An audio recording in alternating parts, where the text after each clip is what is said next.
Hello, Brazil. Hello, Rio.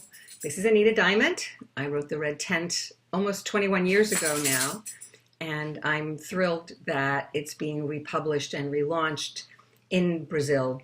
I want to tell you that the Brazilian publishers were among the very first to buy the book and translate it of any of the publishers in the world. So I've always had a special place in my heart for this edition in particular.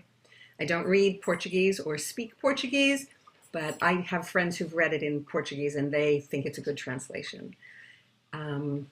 So I wanted to tell you a little bit about the idea for the book and where it came from.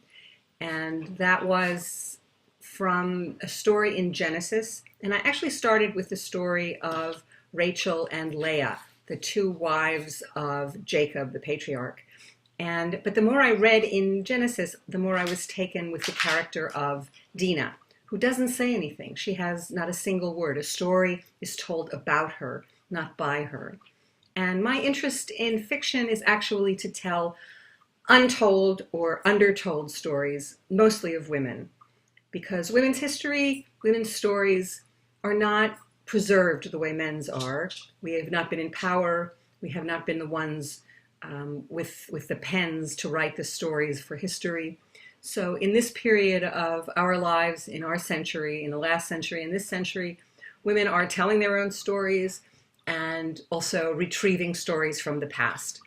The Red Tent is a work of fiction. Although I did research about the history of the period, the story as it's told is very much my own invention.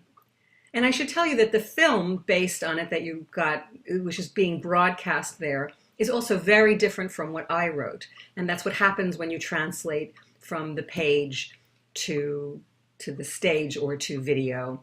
And the women who made this film were very passionate and dedicated to it and spent 8 years trying to get it made. And I have nothing but respect for them. But the book is very different from the movie, as you'll see. And I hope you enjoy them both.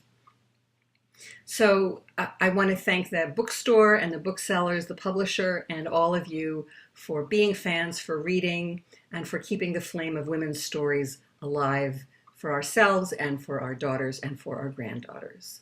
Obrigada. Goodbye.